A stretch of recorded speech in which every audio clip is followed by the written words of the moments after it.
नमस्कार दर्शकों, सवाल पब्लिका शो पर आप सबका बहुत स्वागत है। चुनाव उत्तर प्रदेश, पंजाब समेत 5 राज्यों में हो रहा है, तो वहां नेताओं के मुद्दे क्या होने चाहिए? यही ना कि कौन सी पार्टी जनता के लिए क्या करेगी या अब तक क्या क्या किया गया है। लेकिन पब्लिक सवाल पूछ रही है कि भारत में हो रहे चुनाव में पाकिस्तान क्यों मुद्दा बन रहा है? आज एक बार फिर उत्तर प्रदेश और पंजाब के चुनावी मैदान में पाकिस्तान की जोरदार एंट्री हो गई। अखिलेश यादव ने टाइम्स ग्रुप को एक इंटरव्यू में कहा कि बीजेपी ने उन पर आरोप लगाया है और उन्हें पाकिस्तान परस्त बताया है।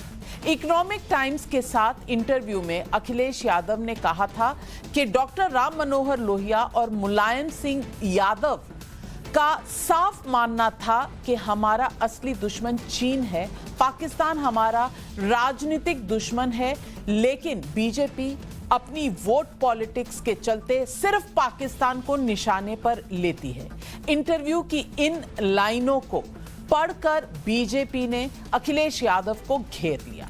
यूपी का मुद्दा अभी चल ही रहा था कि पंजाब के चुनाव में भी पाकिस्तान ने एंट्री ले ली।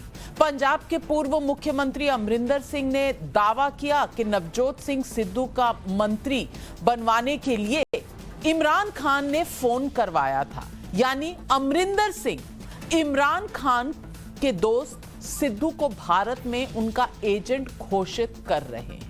हालांकि अभी तक सिद्धू की तरफ से इस आरोप पर कोई जवाब नहीं आया है, लेकिन आज पब्लिक का सवाल है कि क्या उत्तर प्रदेश और पंजाब में पाकिस्तान का मुद्दा चुनाव जितवाएगा? देखिए ये रिपोर्ट।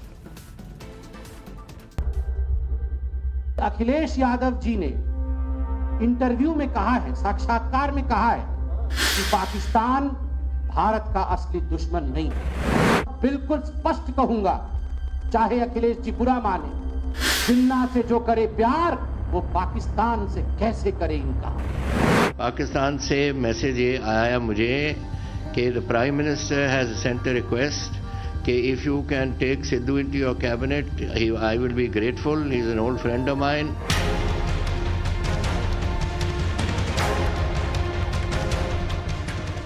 उत्तर प्रदेश से लेकर पंजाब तक पाकिस्तान फिर चुनाव का मुद्दा बन ही गया। सब गुंडे, बदमाश, नाहिद हसन जैसे लोगों को अखिलेश जी ने टिकट दिया हुआ है, तभी उम्मीदवारों की सूची घोषित नहीं होती। क्या पाकिस्तान के बिना भारत का चुनाव पूरा नहीं होता? क्या पाकिस्तान से भारत के चुनाव में वोट मिलते हैं? अगर हां, तो कैसे? कौन है जो पाकिस्तान को भारत के चुनाव में लेकर आया है? किसने पाकिस्तान के नाम पर चुनावों में ध्रुवीकरण कराने की कोशिश की? ये सवाल पब्लिक के हैं, लेकिन अखिलेश पर बीजेपी के हमले के बाद पलटवार समाजवादी पार्टी भी कर रही है। जिन्ना हमारे आदर्श नहीं है, जिन्ना हमारे आदर्श होते तो हम भी पाकिस्तान में होते। हम जिन्ना को अपना गुनाहगार मानते हैं। जिन्ना ने देश का विभाजन किया, जिन्ना ने देश को तोड़ने का काम किया। जिन्ना की मूर्ति वो लगाएंगे जिन्होंने जिन्ना के साथ मिलकर के सरकारें चलाई। उत्तर प्रदेश वो राज्य है जहां पहले से ही 80 बनाम 20 की लड़ाई छिड़ी है और इसमें पाकिस्तान का छौंका ध्रुवीकरण करा सकता है। उत्तर प्रदेश में तकरीबन 20% मुसलमान वोटर हैं। 403 में से 140 सीटों पर मुस्लिम वोट प्रभावी है और ध्रुवीकरण हुआ तो पूर्वी से लेकर पश्चिमी यूपी तक जाति गठबंधनों से लेकर किसान कार्ड तक धरे के धरे रह जाएंगे। अभी 2.5 महीने के प्रवास पे उत्तर प्रदेश के सरकारी मेहमान हैं, हिंदू, मुस्लिम और जिन्ना। 15 मार्च तक यहाँ पर रहेंगे, प्रवचन देंगे, सरकारी स्टेज से प्रवचन देंगे। उनके प्रवचनों में नहीं जनता को आना।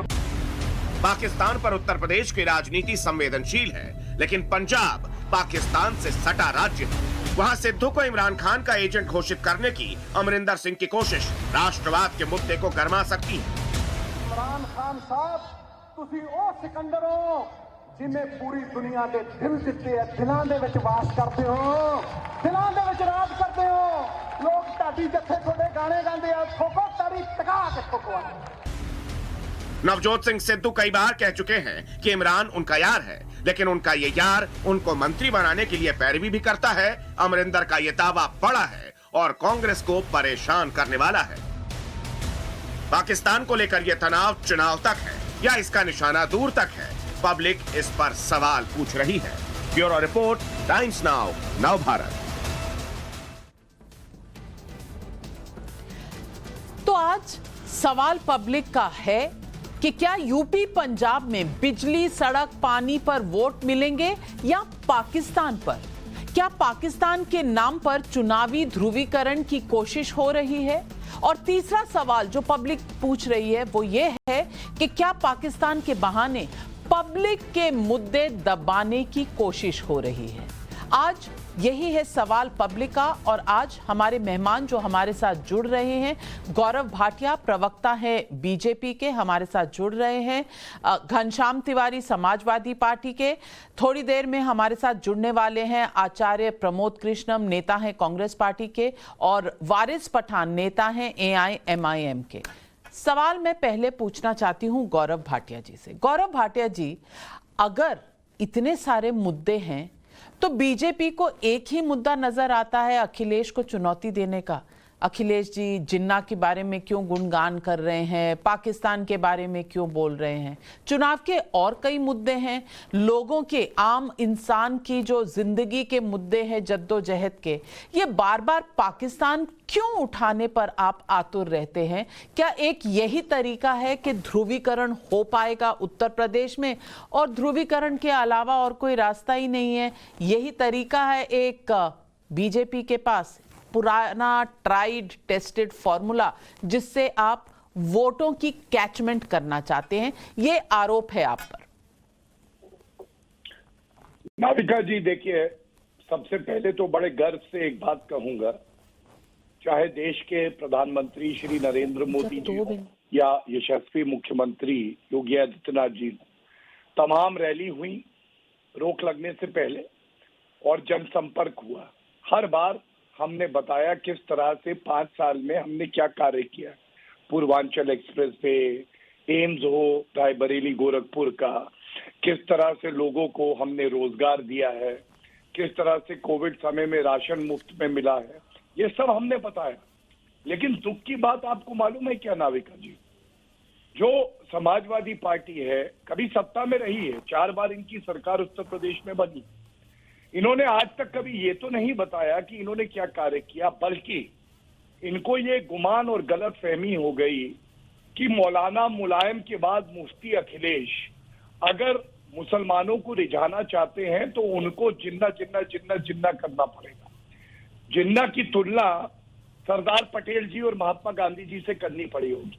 ये हमने नहीं किया, ये इन्होंने किया, आप भी जानती है। दूसरी बात, क्यों अखिलेश जी ने प्रदेश के चुनाव में पूर्व मुख्यमंत्री रहे उत्तर प्रदेश के, ये बात एक बड़े प्रतिष्ठित अखबार को दी, आप ही के चैनल की सिस्टर कंसर्न है, उन्होंने ये बात कही कि पाकिस्तान हमारा इतना बड़ा दुश्मन नहीं है।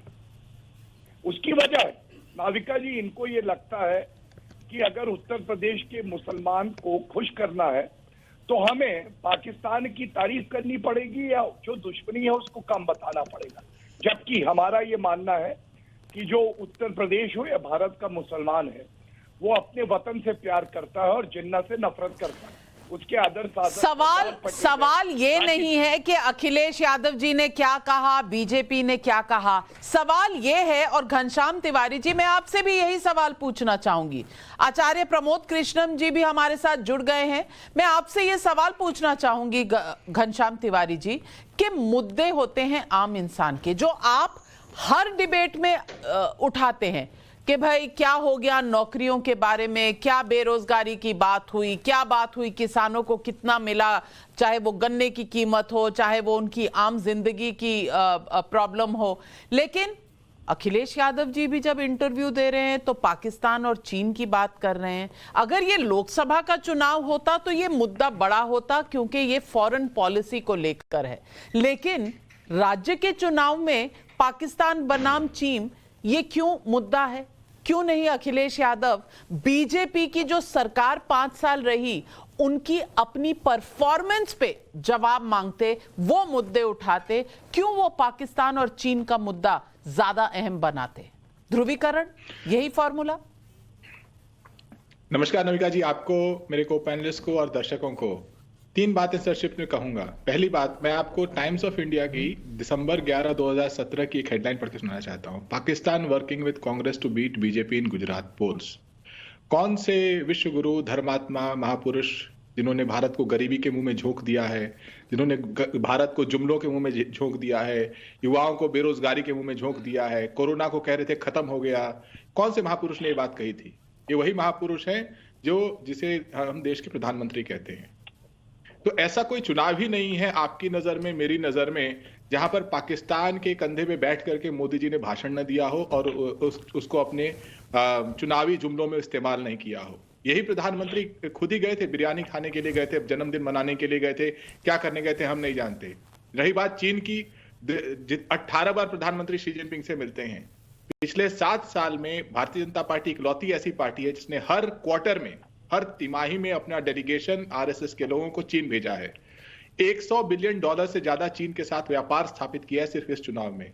पिछले 7 साल में जितना व्यापार प्रधानमंत्री जी की सरकार ने चीन को दिया है, उतना पिछले 70 सालों में नहीं दिया गया है। तो भारतीय जनता पार्टी का चीन प्रेम, भारतीय जनता पार्टी का पाकिस्तान प्रेम इसलिए उमड़ता है जब वो बेरोजगारी के बारे में बात नहीं करना चाहते। संबित पात्रा जिनकी बाइट के ऊपर आज हम लेकिन मुद्दा तो ये है घनश्याम तिवारी जी, मुद्दा तो ये है कि अखिलेश यादव क्यों इस ट्रैप में फंस रहे हैं, क्यों इस पाकिस्तान और चीन के ट्रैप में फंस रहे हैं? क्योंकि योगी आदित्यनाथ का इस बात से कोई लेना देना नहीं होगा कि पाकिस्तान और चीन के साथ हमारे क्या रिश्ते होने वाले हैं। योगी आदित्यनाथ उत्तर प्रदेश के मुख्यमंत्री हैं, तो क्यों अखिलेश यादव जी फॉरेन पॉलिसी में जा रहे हैं?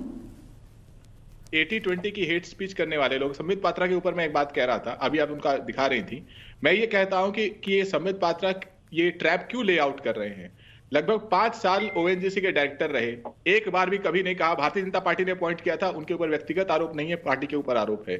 एक बार भी उन्होंने नहीं कहा कि पेट्रोल के दाम कम किए जाने चाहिए, एक बार भी नहीं कहा कि डीजल के दाम, सिलेंडर के दाम करने। ये लोग जनता को बेवकूफ बना करके उन जनता की गाढ़ी कमाई से उन पदों पर जाते हैं जो सरकार इन्हें रखती है, और कभी उन पदों पे जाकर जनता की बात नहीं करते। कमाल है, कमाल है। आचार्य प्रमोद कृष्णम जी, मुझे बता दीजिए कि उत्तर प्रदेश और पंजाब में एक ही चीज कॉमन है इस वक्त, और वो है पाकिस्तान की एंट्री। वहां कैप्टन अमरिंदर सिंह कहते हैं कि जब मैं मुख्यमंत्री था तो नवजोत सिंह के लिए फोन आया था इमरान खान साहब का कि इनको मुख्यमंत्री आप हैं तो इनको अपने कैबिनेट में मंत्री बना लीजिए। मैं ये पूछना चाहती हूं, वही पाकिस्तान के किस्से पंजाब में? क्या इमरान खान आपके कांग्रेस पार्टी के कौन से नेता होने चाहिए मंत्रालय में, ये फैसला इमरान खान साहब करेंगे? क्या यही हमने स्वतंत्रता दिवस और अब गणतंत्र दिवस आने वाला है, क्या यही सुनने के लिए हम इस देश में बैठे हुए हैं कि किस तरह पाकिस्तान रेकमेंडेशन देता है कि कौन सा लीडर बनना चाहिए किसी मुख्यमंत्री के कैबिनेट में मंत्री? ये क्या खुलासा जो किया है कैप्टन अमरिंदर सिंह ने, ये बहुत बड़ा खुलासा और बहुत मैं समझती हूं प्रश्न चिन्ह खड़े करने वाला कांग्रेस पार्टी के लिए ये बहुत बड़ा खुलासा है।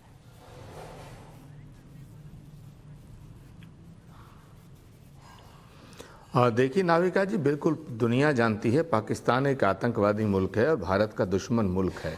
और जिस तरह कुत्ते की पूंछ को 12 साल भी नलकी में रखो सीधी नहीं होती है, पाकिस्तान को सीधा नहीं किया जा सकता है, वो अपनी हरकतों से बाज नहीं आता है। कई बार घोषित युद्ध हमारे ऊपर उसने थोपे हैं, कई बार अघोषित युद्ध वो करता रहता है। हमारे कितने जवानों की शहादत पाकिस्तान और पाकिस्तान के गलत मंसूबों के कारण हुई है। लेकिन अगर पाकिस्तान हमारे देश में किसी राज्य के मिनिस्टर को बनाने की सिफारिश करता है और हमारे देश में कोई आदमी मिनिस्टर बन जाता पाकिस्तान की सिफारिश पे, तो ये इससे बड़ी शर्म की बात और कोई नहीं हो सकती। लेकिन अफसोस की बात यह है कि अगर पाकिस्तान ने सिद्धू के मंत्री बनाने की सिफारिश की तो बिल्कुल सिद्धू गुनाहगार हैं, लेकिन उनसे बड़े गुनाहगार उस समय के मुख्यमंत्री को होना चाहिए कि क्या उन्होंने पाकिस्तान के सिफारिश पे सिद्धू को मिनिस्टर बनाया। दूसरी बात, मैं व्यक्तिगत रूप से अमरिंदर सिंह का सम्मान करता हूं, कैप्टन अमरिंदर सिंह बहुत वरिष्ठ नेता हैं, लेकिन वो आज क्यों कह रहे हैं इस बात को? तो अगर सिद्धू गुनाहगार हैं तो उससे ज़्यादा बड़े गुनाहगार तो कैप्टन अमरिंदर सिंह हुए कि एक chief minister, elected chief minister, एक देशभक्त चीफ मिनिस्टर, वो चीफ मिनिस्टर जो एक आर्मी में रह चुका है, वो चीफ मिनिस्टर जिससे कांग्रेस पार्टी का उस समय आप देखिएगा उन पर कौन सा दबाव था, वो तो उस समय आचार्य जी माफ कीजिएगा, आप जो कह रहे हैं आचार्य जी, बहुत विनम्रता से मैं आपको कहना चाहती हूँ, बहुत ही विनम्रता से आपको कहना चाहती हूँ कि चित भी मेरी पट भी मेरी तो नहीं हो सकती। सब जानते हैं, बच्चा बच्चा जानता है इस देश का और खास करके पंजाब का, कि कैप्टन अमरिंदर सिंह कभी भी सिद्धू को अपने कैबिनेट में लेना नहीं चाहते थे। तलवारें वहां शुरू से खिंची हुई थी। अगर कैप्टन अमरिंदर सिंह को लेना पड़ा सिद्धू को, तो ये उनकी मजबूरी थी, क्योंकि ये कांग्रेस के आला कमान का आदेश था। आज आप कह रहे हैं कि ये अब क्यों खुलासा कर रहे हैं? अगर ये पहले दिन जिस दिन पार्टी छोड़ी थी उस दिन करते तो आप कहते कि जैसे ही नीचे उतरे। उन्होंने बड़े संयम से, समय देखकर, मौका देखकर ऐसी सनसनीखेज चीज पहले नहीं कही, आज कही है। क्योंकि अगर इसको मुद्दा बनाते तो आप कहते कि ये बदला ले रहे हैं, वेंडेटा ले रहे हैं कांग्रेस से, क्योंकि बेआबरू होके निकले। मैं आपसे पूछना चाहती हूं, आप भी जानते हैं कि सिद्धू कभी भी कैप्टन की चॉइस नहीं थे, आप कम से कम इस बात से तो इनकार नहीं कर सकते।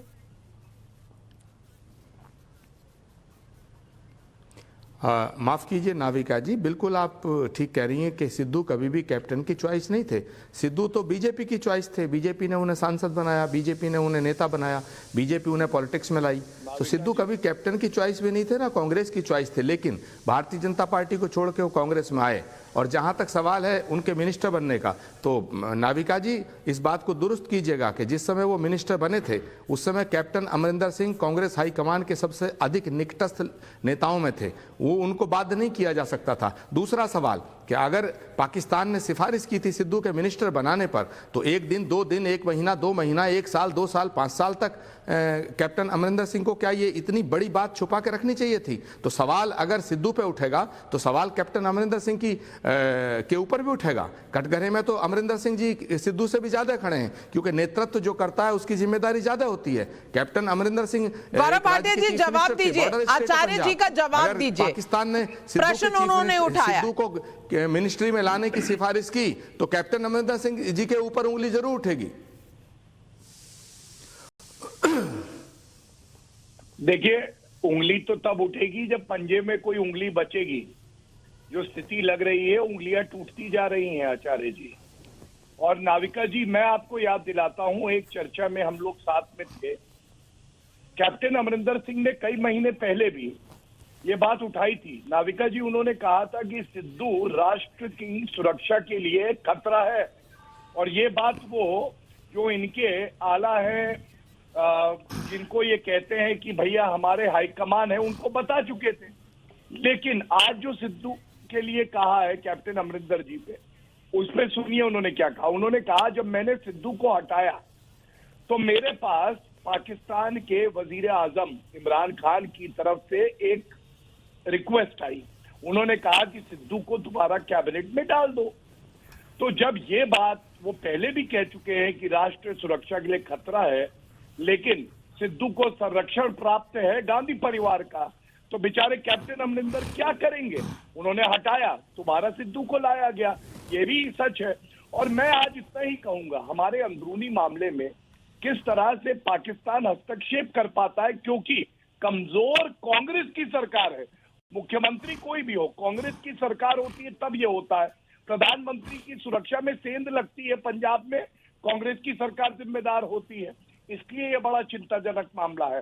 और एक बात बस मैं और कह दूं, ये वो कांग्रेस पार्टी है जिसमें हमने देखा है केवल नफरत फैलाना ही इनका काम है।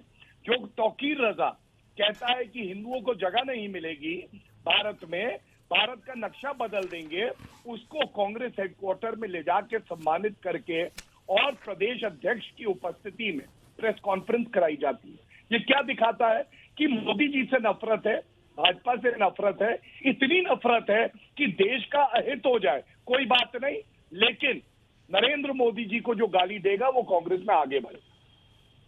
मैं आचार्य जी आपसे पूछना चाहती हूं, एक तरफ सिद्धू जी पाकिस्तान के प्रेमी, पाकिस्तान उनसे प्रेम करता है और पंजाब में सुरक्षा का जो आलम है उस पर गौरव भाटिया जी कह चुके हैं। दूसरी तरफ उत्तर प्रदेश में भी पाकिस्तान की एंट्री हुई है और वहां पर घनश्याम तिवारी जी का कहना है कि ये जो भटकाने का काम है ये बीजेपी का है। मैं पूछना चाहती हूं आपसे, जिन्ना की बात कौन सबसे पहले लेकर आया था? वो यहाँ थे अखिलेश यादव जी, यहाँ थे सलमान खुर्शीद जी। पाकिस्तान पर टिप्पणी करना किसे अच्छा लग रहा है? आपने तो कह दिया कि पाकिस्तान जिस तरह का देश है वो उसकी पूंछ कभी सीधी नहीं हो सकती। तो क्या अखिलेश यादव जो आज कह रहे हैं कि पाकिस्तान हमारा उतना बड़ा दुश्मन नहीं है जितना बड़ा दुश्मन हमारा चीन है, आप इस बात से सहमत हैं?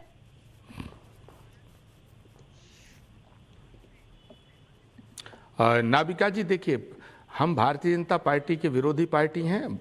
भारतीय जनता पार्टी का विरोध करेंगे, हर कदम पे करेंगे, डट के करेंगे, उनसे सवाल पूछेंगे। लेकिन भारतीय जनता पार्टी का विरोध करने का मतलब ये नहीं कि हम पाकिस्तान का समर्थन कर दें। भारतीय जनता पार्टी हमारी विरोधी पार्टी है, हम उसकी नीतियों पे सवाल उठाएंगे। हम सवाल उठाएंगे बेरोजगारी पे, हम सवाल उठाएंगे भूख पे, हम सवाल उठाएंगे महंगाई पे, हम सवाल उठाएंगे हेल्थ पे, हम सवाल उठाएंगे नेशनल इंटीग्रेशन पर। लेकिन हम बीजेपी की दुश्मनी में और बीजेपी का विरोध करते करते इतने अंधे नहीं हो जाएंगे कि हम पाकिस्तान को अपना मित्र समझ बैठे। हम बिल्कुल पाकिस्तान के समर्थन में खड़े नहीं हो सकते।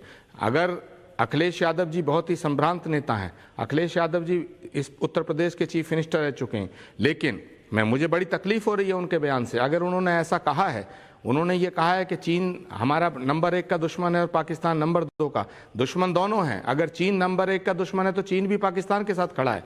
पाकिस्तान हिंदुस्तान का मित्र कभी नहीं हो सकता। पाकिस्तान ने हमारे हजारों जवानों की शहादत का जिम्मेदार है पाकिस्तान, हमारे देश के ऊपर हमलों का जिम्मेदार है पाकिस्तान। न हम पाकिस्तान का समर्थन कर सकते हैं न तालिबान का। लेकिन अफसोस इस बात का है कि सेकुलर नेताओं को, सेकुलरिज्म, तमाम जितनी सेकुलर पार्टियां हैं उनके नेताओं को अफसोस इस बात का है कि उनके नेताओं के बयानों से बीजेपी को बैठे बैठाए मुद्दा मिल जाता है और वो इस तरह की बात करते हैं। चाहे वो नहीं सुनिए, तौकीर रजा सेकुलर है। हाँ, मैं बताऊंगा। मौलाना तौकीर रजा और उनकी पार्टी ने कांग्रेस पार्टी को समर्थन दिया है। डेमोक्रेसी के अंदर सेकुलर पार्टी को कोई भी समर्थन दे सकता है। तौकीर रजा जो कहते हैं कि हम अगर कंट्रोल ना करें तो जो मुसलमान बच्चे हैं, जो युवा हैं, वो जाकर हिंदुओं का कत्लेआम कर देंगे। आपको ये सेक्युलर भाषा परिभाषा लगती है, ये सेक्युलर कॉल लगता है? और कांग्रेस के इस तरह के अगर साथी होंगे तो क्या आप नेशनल पार्टी कहलाने के लायक रहेंगे? आचार्य जी, ये आप क्या कह रहे हैं? नाविका जी, मौलाना तौकीर रजा साहब के बयान का समर्थन मैं नहीं कर रहा। मैं बिल्कुल उनके बयान का समर्थन नहीं कर रहा हूं। लेकिन अगर कोई पार्टी किसी पार्टी को समर्थन देती है, उसे कैसे रोका जा सकता है? महबूबा मुफ्ती तो आतंकवादियों को शहीद कहती हैं, उनको तो इन्होंने चीफ मिनिस्टर बनाया। बयान से हम सहमति नहीं रखते, लेकिन हम पार्टी से सहमति रखते हैं, इंसान की पार्टी से सहमति रखते हैं। ये किस तरह की भाषा है सेक्युलरिज्म की? क्या परिभाषा हो गई है, समझ नहीं पा रही हूं। वारिस पठान जी, आप ही समझा दीजिए मुझे। तौकीर रजा सेक्युलर हैं, तौकीर रजा पर कुछ कहने से ओवैसी साहब भी बच रहे थे। उस दिन मैंने इंटरव्यू किया था। अब आप कह रहे हैं और सुन भी रहे हैं, आचार्य जी कह रहे हैं, मैं उनके बयान से सहमत नहीं हूं, लेकिन पार्टी का सपोर्ट लेना सेक्युलरिज्म की परिभाषा को मजबूत करना है। जवाब दीजिए ओवैसी साहब। देखिए नवेशिका जी, मैं कभी से सुन रहा था सबकी बातें। मुझे लग रहा है कि पाकिस्तान का नाम लिए बिना, चाहे भाजपा हो, कांग्रेस हो या समाजवादी हो, समर्थन देता है तो तीनों का समर्थन लेने से इनकार नहीं किया जा सकता। अब मैं बोल लूं आचार्य जी प्लीज। देखिए नवेशिका जी, मैं कब से सुन रहा था सबकी बातों में ये लग रहा है कि पाकिस्तान का नाम लिए बिना ये भाजपा, समाजवादी हो या कांग्रेस हो, इनको खाना ही हजम नहीं होता। इनके दिल में पाकिस्तान के लिए इतनी मोहब्बत बसी हुई है कि हर बात में पाकिस्तान को लेके आ जाते हैं। देखिए अडवाणी जी तो जिन्ना की कब्र पे चले गए, वारिस पठान या मेरे फादर तो नहीं गए, मोदी जी बिरयानी खाने चले गए नवाज शरीफ के पास। अब अखिलेश साहब ने कह दिया जिन्ना, अरे हमको जिन्ना से क्या लेना देना, हम तो टू नेशन थ्योरी को, हिंदुस्तान का जो मुसलमान है वो जिन्ना की टू नेशन थ्योरी को ठुकरा कर अपने देश भारत में बैठा है। मगर क्यों लेने की जरूरत पड़ी है, उसकी भी वजह है। किसी के पास मुद्दे ही नहीं है। मैं पूछना चाहता हूं, यहाँ पे गौरव भाटिया भी बैठे हुए हैं। गौरव भाटिया, क्या आप लोग बैलगाड़ी में और घोड़ा गाड़ी में ट्रेवल कर रहे हैं? क्या आपको पता नहीं है गाड़ी के अंदर तेल, डीजल, पेट्रोल डालना पड़ता है, उसका भाव कहां तक पहुंच गया? सेंचुरी क्रॉस कर दिया, उसके बारे में आप कब बात करेंगे? आप कब बात करेंगे जो मोदी जी ने कहा था कि हम 70 लाख युवाओं को रोजगार देंगे, मगर आज भी उत्तर प्रदेश का जो युवा है बेरोजगार घूम रहा है करोड़ों की संख्या में, खाना खाने को पैसा नहीं है, उनकी बदहाली जो हो गई है उसके बारे में आप कब बात करेंगे? तो ये सारे जो मुद्दे हैं नविका जी, मेन इन मुद्दों से ध्यान भटकाने के लिए भाजपा भी इस तरह की टेक्निक ला रही है। अब भाजपा के कल एक नेता चले गए प्रचार करने, अरे महिलाओं ने उनको दौड़ाया, भगा दिया वहां से। ये तो इनकी हालत हो गई है। आज किसानों के वो चले जाते, किसान भगा देते हैं इनको। अरे इनका मिनिस्टर एमओएस आज भी सत्ता के अंदर बैठा हुआ है, जिसने कॉन्स्पिरेसी रची, उसके बेटे ने और हमारे मासूम किसानों का कत्लेआम कर दिया, मगर इनको शर्म नहीं है। अब मुद्दा पब्लिक जो सवाल कर रही है उनका जवाब नहीं है। अब योगी जी ने कह दिया कि हम मेजोरिटी में इसलिए देश सेक्युलर है। अरे शर्म आनी चाहिए। आप संविधान की शपथ लेके चीफ मिनिस्टर बनते उत्तर प्रदेश के, और अब इस तरह की बात गौरव भाटिया से तो जवाब लेंगे। घनश्याम तिवारी जी के जो नेता हैं अखिलेश जी, जब वो कहते हैं कि पाकिस्तान हमारा उतना बड़ा दुश्मन नहीं है जितना चीन है, तो अखिलेश जी को आप क्या कहेंगे? नहीं, पाकिस्तान हमारा सबसे बड़ा दुश्मन है। हमको जो भी उसके समर्थन में आता है, मैं तो चाहूंगा सरकार उसके खिलाफ सख्त कानून लाए और उसको सजा दे। पाकिस्तान तेल लेने गया, हमको पाकिस्तान से लेना देना क्या है? क्यों बार बार हम उसका नाम ले? घनश्याम तिवारी जी, यही बात है। भारत के देश के अंदर तो पेट्रोल, डीजल, बेरोजगारी, वो सब खत्म हो गए मुद्दा हो गया पाकिस्तान। और सवाल यही उठ रहा है आज कि पाकिस्तान मुद्दा है तो क्यों है? क्योंकि आम आदमी उत्तर प्रदेश में जब चुनाव के लिए वोट डालने जाएगा तो उसके दिमाग में ना पाकिस्तान है ना चीन है। वो शायद लोकसभा के चुनाव में 2024 में मुद्दे हो सकते हैं, लेकिन उत्तर प्रदेश का जो इंसान है जो इस वक्त वोट देने जाएगा समाजवादी पार्टी बनाम AIMIM, बीजेपी, BSP और तमाम पार्टियां जो इलेक्शन में है, तो वो पाकिस्तान के बारे में तो सोच नहीं रहा है। क्यों विकास पर कोई चर्चा नहीं है? क्यों बेरोजगारी पर चर्चा नहीं है? जो मुद्दे आपको बाकी डिबेट्स में याद आते हैं, अब इंटरव्यू में अखिलेश जी को क्यों याद नहीं आए? यही है सवाल पब्लिक का। मैंने आपको मोदी जी की स्पीच का हेडलाइन सुनाया जो गुजरात के चुनाव से था, 11 फरवरी 2021। अगर जय श्री राम के नारे यहाँ नहीं लगेंगे तो पाकिस्तान में लगेंगे। Amit Shah takes aim at Mamata Banerjee in Bengal rally. उसी तरीके से भारतीय जनता पार्टी के बंगाल के अध्यक्ष ने कहा कि पाकिस्तान, कलकत्ता मिनी पाकिस्तान बन जाएगा। शुभेंदु अधिकारी ने कहा भारतीय जनता पार्टी अगर किसी चुनाव में अपने प्रतिद्वंदी, खासकर जब चुनाव हार रही है, जैसे बंगाल में इनकी करारी हार आई, अपने प्रतिद्वंदी के ऊपर इस तरह के बेबुनियाद आरोप नहीं लगाएगी, तब तक इनको चुनाव की हार हजम नहीं होती है। जहां तक उत्तर प्रदेश की बात है, मैं आपको बार बार कहता हूं, फिर से कहता हूं, उत्तर प्रदेश में बेरोजगारी सबसे बड़ा मुद्दा है। महंगाई, जैसे कि आज रिपोर्ट आई है, तमाम अखबारों ने छापा है कि किस तरीके से इस सरकार ने देश में करोड़ों लोगों को गरीब कर दिया। हर परिवार को इन्होंने बुरे दिन दिखाए हैं, सिवाय वो मुट्ठी भर लोग जो भारतीय जनता पार्टी को चंदा देते हैं और इनके पॉकेट के पूंजीपति हैं, जिनके पॉकेट में स्वयं बैठे हुए हैं, उनको छोड़ करके इन्होंने हर किसी को बुरे दिन दिखाए हैं। ये मुद्दा है जो आवारा पशु किसानों लेकिन ये मुद्दा घनश्याम तिवारी जी आपने शायद उठाया नहीं उतनी जोर से जितना कि जनता चाहती थी, क्योंकि जनता इस वक्त अभी भी अगर जद्दोजहद में लगी है तो रोटी, कपड़ा, मकान, नौकरी, बच्चों की पढ़ाई, कोविड की मारामारी जो चल रही है, इसके मुद्दे उठा रही है जनता और त्रस्त है जनता। और अगर जनता के ये सवाल उठते तो बेहतर होता, लेकिन हम क्या सुन रहे हैं? पाकिस्तान, पंजाब में भी, उत्तर प्रदेश में भी। अब सवाल पब्लिक का ये है कि क्या ये चुनाव के मुद्दे हैं या दोनों तरफ से मुद्दे भटकाने की एक तरह की किवायत चल रही है? आप सबका जुड़ने के लिए बहुत बहुत धन्यवाद। और आज हम एक बहुत बड़ी स्टोरी की तरफ जा रहे हैं। टाइम्स नाउ नवभारत पर आज हमने एक बड़ा खुलासा किया, जिसका नाम हमने दिया ऑपरेशन आंदोलन जीवी।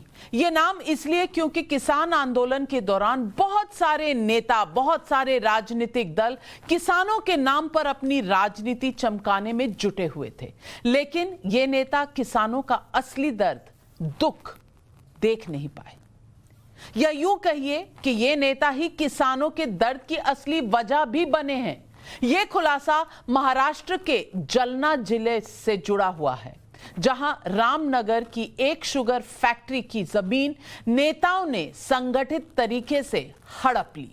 किसानों की जमीन उनके हाथ से निकल गई और नेता अरबपति बन गए। टाइम्स नाउ नवभारत ने जब यह खुलासा किया तो अन्ना हजारे ने इस पर रिएक्ट भी किया। हमारे खुलासे के बाद अन्ना हजारे ने गृह मंत्री अमित शाह, जो कोऑपरेटिव मंत्री भी हैं, उनको चिट्ठी लिखकर इस मामले की हाई लेवल जांच कराने की मांग की है। अन्ना हजारे ने अपनी चिट्ठी प्रधानमंत्री नरेंद्र मोदी को भी भेजी है। यह खुलासा क्या था, यह समझाने के लिए आपको सुनाते हैं उन किसानों का दर्द जिन्होंने महाराष्ट्र के जालना में रामनगर शुगर फैक्ट्री के लिए अपनी जिंदगी भर की कमाई और अपनी जमीन दे दी थी। वो फैक्ट्री के मालिक थे, लेकिन नेताओं ने भ्रष्टाचार के कारण आज वही किसान जमीन के टुकड़े के लिए मोहताज हो गए हैं। देखिए ये दर्दनाक कहानी इन किसानों की। 8000 किसान हैं, कम नहीं। क्या कर रहे हैं नेता?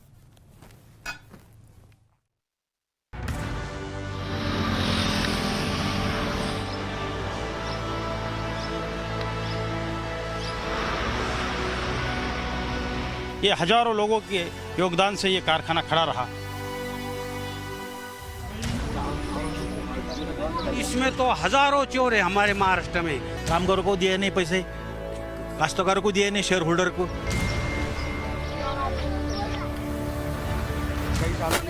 शरद पवार और अजित पवार, इनका सब एक खेल है। एक नहीं कई उंगलियां उठ रही हैं महाराष्ट्र के डिप्टी सीएम अजित पवार की ओर।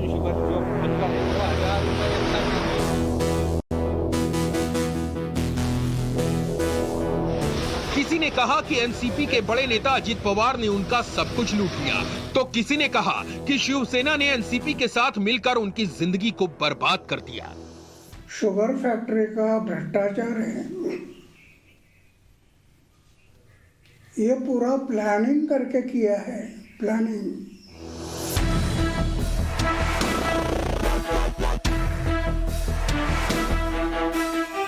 अली बाबा बोले तो भी चलता है, क्योंकि वो तो 40 चोर थे, लेकिन इसमें तो हजारों चोर है हमारे महाराष्ट्र में, सहकार लूटने वाले। उसके ये शरद जी पवार और उनके भतीजे अजित दादा इसके मास्टरमाइंड है।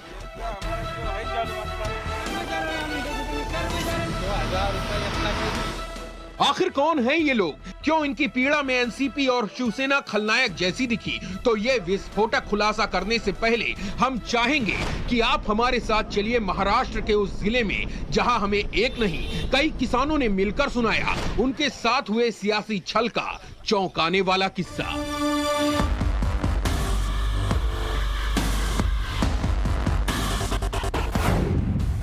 मुंबई से 400 किलोमीटर दूर यह है महाराष्ट्र का जालना जिला।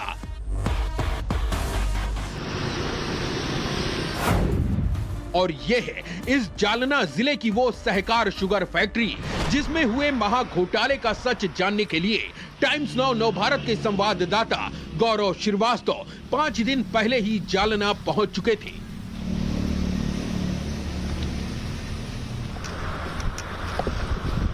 इसी सिलसिले में पड़ताल करते हुए जालना में सबसे पहले संवाददाता गौरव श्रीवास्तव की नजर सड़क किनारे चल रहे इस कोल्हू के बैल पर पड़ी।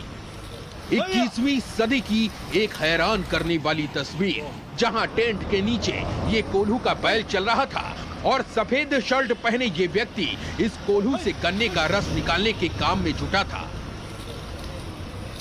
संवाददाता गौरव को छानबीन में पता चला कि ये उन 8000 किसानों में शामिल थे जो कभी जालना की शुगर फैक्ट्री के मालिकों में से एक थे। तब 15 एकड़ खेत में उगाए गन्ने को फैक्ट्री में बेचते थे।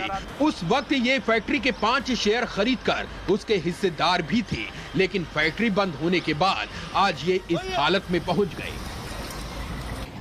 जालना शुगर कारखाना बर्बाद क्या हुआ, उसने किसानों को भी बर्बाद करके रख दिया। और आज गन्ना किसान इस हालात में हैं कि वो इस तरह से कोल्हू चलाकर गन्ने का रस बेचकर अपना जीवन यापन कर रहे हैं। वो किसान जो एक वक्त अपना गन्ना जालना की शुगर मिल में बेचते थे, पैसा कमाते थे, आज उनकी स्थिति ये हो गई है। 15 एकड़ गन्ना लगाते थे जब फैक्ट्री चालू थी जब, और आज सब्जी खाली कोल्हू के लिए 1 एकड़ गन्ना लगाता हूँ सब्जी में। कितना फर्क आया आपकी कमाई में? आर्थिक स्थिति कितनी बुरी हुई फैक्ट्री? बहुत बुरी हाल है। सब्जी कारखाना बंद होने की वजह से मेरा जो मुख्य पीक था वो गन्ना ही था, और गन्ना बोना ही नहीं, हमारा आसपास कारखाना है नहीं सब्जी। ये बर्बादी के दिन कब से शुरू हुए फैक्ट्री के? क्या फैक्ट्री के बर्बादी के दिन जब शुरू हो गए, हमारे जो नेता थे बाला साहब पवार, वो साहब जी गुजर गए, और ये बाकी के जो सत्तारूढ़ बाकी के लोग जो आ गए, ये शिवसेना वगैरह, ये बाकी के पक्षी जो लोग आ गए, ये इन्होंने सब कारखाना खा लिया साहब जी। जालना में क्या ये इकलौते किसान थे जो नेताओं की जालसाजी का शिकार हुए, या इनके जैसे कई और किसान भी हैं? तो ये सच जानने के लिए गौरव श्रीवास्तव यहाँ से आगे बढ़े और आगे जाकर उनकी मुलाकात हुई टीन के छत के नीचे जैसे तैसे गुजारा करने वाले 85 साल के इस बुजुर्ग बाबू अप्पा से।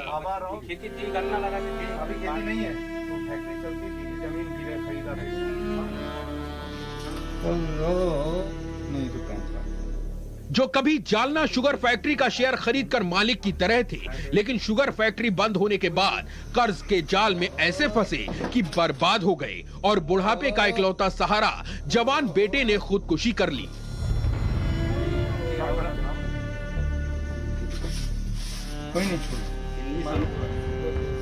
जालना शुगर मिल के बर्बाद होने के साथ साथ कई ऐसी कहानियां हैं जहां पर परिवार बर्बाद हो गए, कर्जे में डूब गए, कईयों के परिवार में लोगों ने आत्महत्या कर ली, और आज वो लोग इस तरह के हालात में रहने को तैयार हैं। इस वक्त हम जालना में ही हैं, और ये जिस टीन के मकान में हैं, दरअसल ये वो पिता हैं जो इस वक्त अकेले हैं उम्र के इस पड़ाव में, और इनके बेटे ने 2015 में आत्महत्या कर ली, क्योंकि वो उसी जालना की फैक्ट्री मिल में काम करता था। वहाँ पर काम धाम बंद हुआ, तनख्वाह मिलना बंद हुई, कर्जा चढ़ गया, और उसके बाद उनके पिता ने 2 एकड़ की अपनी जमीन को भी बेच दिया ताकि वो कर्जे से मुक्ति पा सके। आपकी जिंदगी का सहारा था आपका बेटा। हाँ, चला गया वो कर्जे की वजह से। मग कर्ज द्यावं लागलं। ते पोरग होतं मग ते शेतीचा माल काढ जाई, आता ते गेला मग माल कोण काढतं? मग महिन्याचे बेच झाली, काय करू? लोकांचं कर्ज झालं। ये दर्द क्या है, ये तड़प कैसी है? क्यों इन किसानों की बेबसी और लाचारी के पीछे गंभीर आरोप यहाँ के रसूखदार नेताओं पर लग रहे हैं? ये समझने से पहले आपको जालना शुगर फैक्ट्री का स्वर्णिम इतिहास जानना होगा।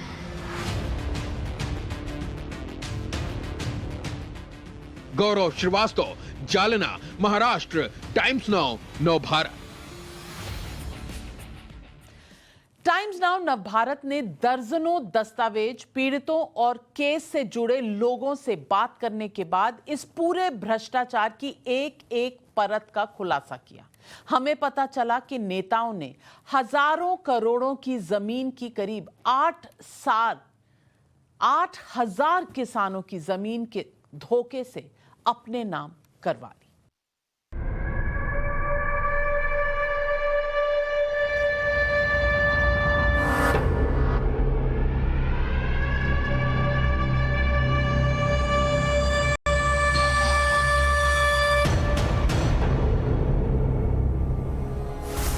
इनसे मिलिए, ये है माणिकराव जाधव।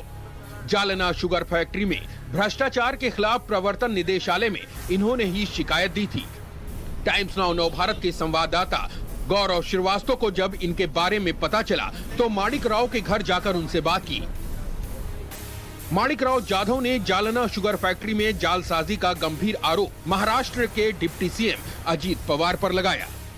98 में जो वो फैक्ट्री का जो इलेक्शन शुरू हुआ, तो वो इलेक्शन में अजीत पवार और शरद पवार ने मिलकर एक अपना खुद का पैनल खड़ा किया। प्रवर्तन निदेशालय को की गई शिकायत के मुताबिक भी अजित पवार का इसमें बड़ा रोल था। फैक्ट्री में उनका हस्तक्षेप 1997-1998 में शुरू हुआ। इसके बाद अजित पवार ने अपने रसूख के दम पर जालना फैक्ट्री में नए बोर्ड ऑफ डायरेक्टर्स का गठन करा दिया। फैक्ट्री में अजित पवार के लोग कांग्रेस नेता अरविंद बाजीराव चौहान और अर्जुन खोतकर की एंट्री हो गई। अरविंद बाजीराव चौहान फैक्ट्री के चेयरमैन बनाए गए और शिवसेना के तब के विधायक Arjun Khotkar board of directors में शामिल हुए। आरोप है कि इसी के बाद से फैक्ट्री के बुरे दिन चालू हो गए। जो राजकीय परिस्थिति निर्माण हुई, उसके बाद बाला साहब पवार खड़े रहे आमदार बोल के, उन्होंने गिर गए। गिर जाने के बाद वहाँ पे सेना का ये आ गया, और सेना बोल के दोनों जो सेना के और राष्ट्र ये कांग्रेस का एक आदमी था उसमें, वो दोनों ने मिलकर ये कारखाने को खत्म कर दिया। फैक्ट्री घाटे में आई, अनियमितता के आरोप लगे और फैक्ट्री को घाटे से उबारने के लिए महाराष्ट्र स्टेट कोऑपरेटिव बैंक से और लोन मांगा गया और यहीं से फैक्ट्री पर बैंक का शिकंजा कसना भी शुरू हो गया। फैक्ट्री पर इस दौरान कई बार कर्ज चढ़ा और आरोप तो यहाँ तक लगे कि महाराष्ट्र कोऑपरेटिव बैंक पर भी पवार फैमिली का दबदबा था।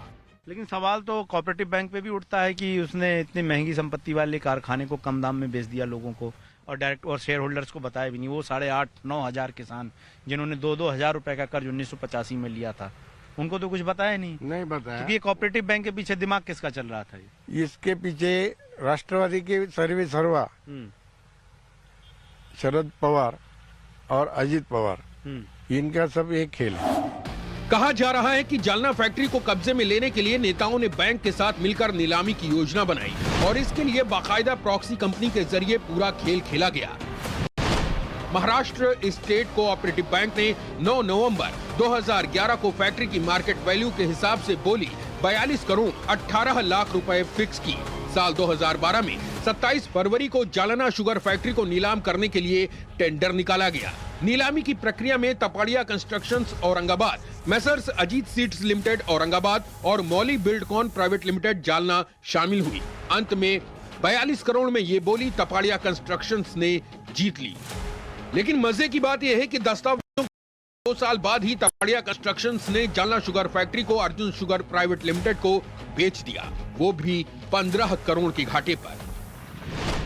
पैसा आया था पद्माकर मुड़े की तरफ से, और जो ईडी ने जो थोड़ा कुछ इन्वेस्टिगेशन किया है उसके अंदर ये साबित हो गया है पैसा पद्माकर मुड़े ने दिया था और ये फैक्ट्री जिसको बेची थी, हालांकि उनके पास पैसा नहीं था। यहीं से सवाल उठता है कि आखिर तपाड़िया कंस्ट्रक्शंस ने अर्जुन शुगर प्राइवेट लिमिटेड के साथ घाटे का सौदा क्यों किया? तो पर्दे के पीछे का जो खेल था वो इस तरह से था कि Arjun sugar private limited Jalna factory के बोर्ड ऑफ डायरेक्टर्स में शामिल अर्जुन खोतकर के भाई संजय खोतकर की नई कंपनी थी, जो कि 8 मई 2012 में ही जालना शुगर फैक्ट्री को खरीदने के इरादे से खड़ी की गई थी। और अर्जुन शुगर प्राइवेट लिमिटेड में अर्जुन खोतकर पद्माकर मुले के साथ प्रमोटर था। और हैरानी की बात यह भी है कि अजीत सीड्स में भी डायरेक्टर के तौर पर नाम इन्हीं दोनों का शामिल है। इसकी कीमत कम से कम 1,000 करोड़ रुपया थी, तो वो फैक्ट्री 45 करोड़ में तपड़िया को बेच दी और वो पैसा भी तपड़िया कंस्ट्रक्शन से नहीं आया। तो मतलब ये निकला कि Arjun sugar industries Ajit seeds की ही प्रॉक्सी कंपनी थी और अर्जुन शुगर के जरिए खोतकर और मुले ने पैसा तपाड़िया कंस्ट्रक्शंस को दिया और तपाड़िया कंस्ट्रक्शंस ने उसी पैसे से जालना की शुगर फैक्ट्री को नीलामी में खरीद लिया और फिर फैक्ट्री को अर्जुन शुगर प्राइवेट लिमिटेड को बेच दिया। यानी खोतकर और मुले फैक्ट्री के मालिक बन बैठे। अब हम आपको लेकर चलते हैं औरंगाबाद। यहाँ हमारे संवाददाता गौरव श्रीवास्तव को यह भी पता चला कि Ajit seeds private limited, Tapadia constructions और अर्जुन शुगर प्राइवेट लिमिटेड का एड्रेस भी एक ही था और इस बिल्डिंग में अर्जुन शुगर प्राइवेट लिमिटेड के दफ्तर का भले ही कोई बोर्ड न हो, लेकिन उसका हर एक कुरियर इसी पते पर आता था। अर्जुन शुगर प्राइवेट लिमिटेड का यही है। अच्छा नहीं, क्योंकि उस पर ऑनलाइन तो यही दिखा रहा था ना, ऑनलाइन जो ना तो दिखाता है। अच्छा यहाँ से कुरियर जाता है। इस वक्त हम ये तापड़िया टेरेस के बाहर मौजूद हैं और ये अगर आप देखें तो ये ऑफिसेज के जो एड्रेस हैं वो यहाँ पर मेंशन है। अगर आप देखें तो यहाँ पर तापड़िया टेरेस है और इसके बाद लाइन से अगर आप देखें तो तापड़िया कंस्ट्रक्शन कंपनी का भी जो एड्रेस इसी एड्रेस पे दिया हुआ है। इसके अलावा जिस दूसरी कंपनी का नाम आया है अजीत सीड्स प्राइवेट लिमिटेड जो कि पद्माकर मूल्य से जुड़ी हुई है, उसका भी एड्रेस यहीं पर है। और तीसरा अर्जुन शुगर प्राइवेट लिमिटेड जिसने आखिरी बार जालना की रामनगर की सहकारी शुगर मिल को खरीदा, उसके बारे में जब हमने यहाँ के एक एम्प्लॉय से पता किया तो उन्होंने हमारे खुफिया कैमरे पर यह बताया कि जो अर्जुन शुगर प्राइवेट लिमिटेड के कोरियर हैं वो इसी अजीत सीड्स प्राइवेट लिमिटेड के दफ्तर से जाते हैं। और यही आरोप है कि प्रॉक्सी कंपनी बनाकर एक ही जैसे लोगों ने बिडिंग दी नीलामी के लिए। इस भ्रष्टाचार के पीछे अजित पवार को मास्टरमाइंड इसलिए कहा जा रहा है क्योंकि पद्माकर मूले औरंगाबाद में एनसीपी का नेता है, उसे एनसीपी का फंड रेजर बताया जा रहा है, अजित पवार का खास आदमी है। हालांकि जब हमारी टीम ने पद्माकर मूले से कांटेक्ट करने की कोशिश की तो इसमें सफलता नहीं मिली। ईडी में भी जो कंप्लेंट गई थी अक्टूबर में, तो उसमें उनका नाम था कई जगहों पर शिकायत में, तो हम स्टोरी कर रहे हैं, तो क्योंकि हम स्टोरी ऑन एयर करेंगे तो मैंने लिखा है कि एज ए रिस्पॉन्सिबल जर्नलिज्म हम रिएक्शन लेते हैं सबका जिसका नाम होता है, तो इसीलिए हम यहाँ पर आए हैं। सवाल यही है कि जो शुगर मिल की लूट हुई इसमें जिन जिन लोगों को आरोप है उनकी जांच किस तरह से ईडी आगे बढ़ाती है। हालांकि इस मामले में तमाम आरोप के बाद जो है ईडी ने पिछले साल नवंबर में छापा भी डाला था, हालांकि उसमें बहुत बड़ी सफलता ईडी को नहीं मिली थी। वीडियो जर्नलिस्ट हरेंद्र चौधरी के साथ मैं Gaurav Shrivastava, Times Now Bharat, Aurangabad. Operation आंदोलन जीवी की जब हम पड़ताल कर रहे थे तो हमारे संवाददाता गौरव श्रीवास्तव का शिवसेना नेता अर्जुन खोतकर के लोगों ने पीछा भी किया, लेकिन हम अर्जुन खोतकर तक पहुंचे और उनसे सफाई भी मांगी। हमने महाराष्ट्र के डिप्टी सीएम अजीत पवार से भी प्रतिक्रिया लेने की कोशिश की।